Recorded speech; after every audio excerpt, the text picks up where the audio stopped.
Welcome to jolly scout. நான் உங்கள் doctor R Senthilkumar, cadet trainer scout. இன்றைக்கி ஃபஸ்ட் எய்டு அப்படிங்கிறது ரொம்ப முக்கியமான விஷயம்.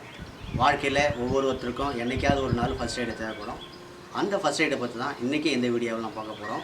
பொதுவாக ஃபஸ்ட் எய்ட் பண்ணுறதுக்கு என்னென்ன தேவை அப்படின்னு சொன்னால், அங்கே என்ன பொருள்கள் கிடைக்குதோ அந்த பொருளை வைத்துக்கொண்டு நாம் செய்யக்கூடிய உதவி தான் ஃபஸ்ட் எய்டு அப்படின்னு சொல்கிறாங்க. இந்த ஃபஸ்ட் எய்டை பொறுத்த வரைக்கும் இன்றைக்கி நாம் பார்க்கக்கூடிய விஷயம் என்ன அப்படின்னு சொன்னால், ஜாப் பேண்டேஜ்.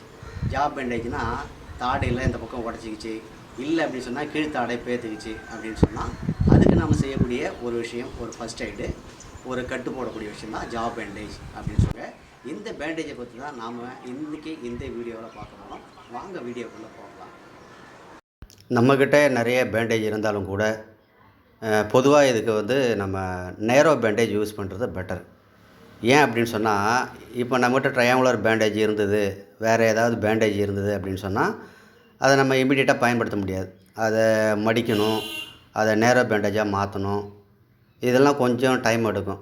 அதனால் சாதாரணமாக பார்த்தீங்க அப்படி சொன்னால் 2 இன்ச்சில் ஒரு நேரோ பேண்டேஜ் கிடச்சிது அப்படின்னு சொன்னால் அதை நம்ம என்ன செய்யணும் அப்படின்னு சொன்னால் அதை மடிச்சிக்கலாம். இல்லை அப்படின்னு சொன்னால் நம்மக்கிட்ட இருக்கக்கூடிய இந்த ட்ரையாங்குலர் பேண்டேஜை ஃபோல்ட் பண்ணி இப்போ அகல ப்ராட் பேண்டேஜாக மாற்றிச்சு. இப்போ நேரோ பேண்டேஜாக என்ன செய்யணும்னு சொன்னால் இதை நேரோ பேண்டேஜாக மாற்றிட்டோம். நேரோ பேண்டேஜாக மாற்றிட்டு இப்போது கீழ்த்தாடை சில பேருக்கு இறங்கியிருக்கும். வாய் பார்த்தீங்க அப்படி சொன்னால் ஆண் இறங்கியிருக்கும், இந்த ஜாயிண்ட் இறங்கியிருக்கும். இல்லை தாடைக்கு பக்கத்தில் பார்த்தீங்கன்னா அடியில் காயம் உண்டாயிருக்கும். அது போன்ற சமயத்தில் அந்த காஸ் துணியை வச்சு நம்ம என்ன செய்யணும்னு சொன்னால், ஒரு பக்கம் ஒரு நுனியை கொஞ்சம் நீளமாக எடுத்துக்கணும். எடுத்துகிட்டு என்ன செய்யணும் அப்படின்னு சொன்னால், கீழே தாடை பகுதி நல்லா உள்பக்கம் வர மாதிரி மடிச்சிக்கணும். காதுக்கு பின்பக்கமாக வர மாதிரி பார்த்துக்கணும்.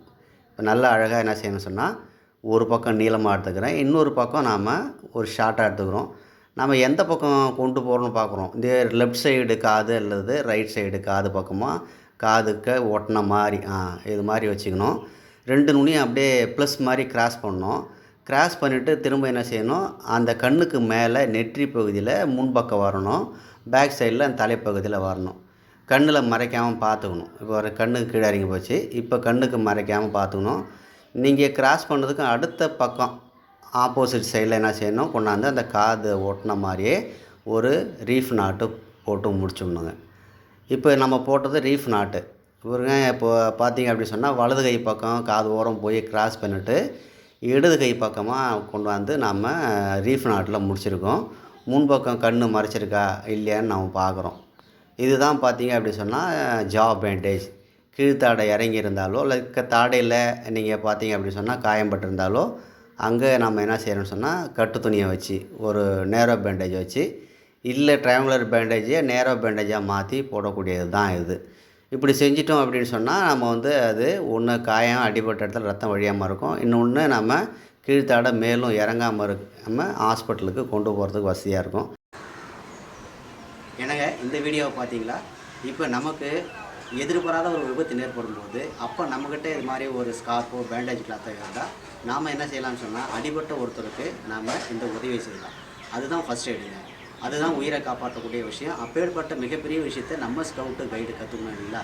அதுக்கு நாம் முதல்ல கற்றுக்கணும். நாம் நல்லா ப்ராக்டிஸ் பண்ணி நம்ம ஸ்கவுட்டுக்கு கைடுக்கு இதை நம்ம சொல்லிக் கொடுக்கணும்.